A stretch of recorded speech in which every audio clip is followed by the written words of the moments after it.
अगर बारहान मर गया तो ये सोचना भी नहीं चाहता कि फिर क्या होगा।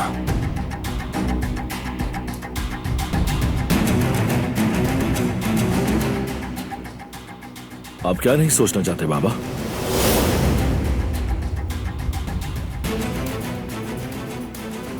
आप तो हमेशा से यही चाहते थे, तो फिर अब आप उसके लिए इतना परेशान क्यों हो रहे हैं? तुम क्या कह रहे हो बेटे? ये कैसा सवाल है तुम्हारा? मेरा मतलब है कि कोई तो ऐसी बात है जो छुपी हुई है मुझसे। ऐसा कुछ भी नहीं है बेटा, मैं बस अफसुर्दा हूं। बारहान हमारा सरबराह है, कारबे खानदान का सरबराह। अगर उसे कुछ हो गया तो दुश्मन खुश हो जाएंगे। लोग तो वैसे भी मौके की तलाश में हैं।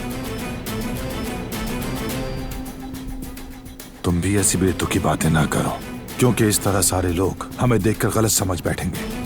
अच्छा ठीक है बाबा, लेकिन आपने तो हद कर दी है। वो तो मैं करूंगा ही। तुम भी बेमकसद बातें ना किया करो। तौबा तौबा।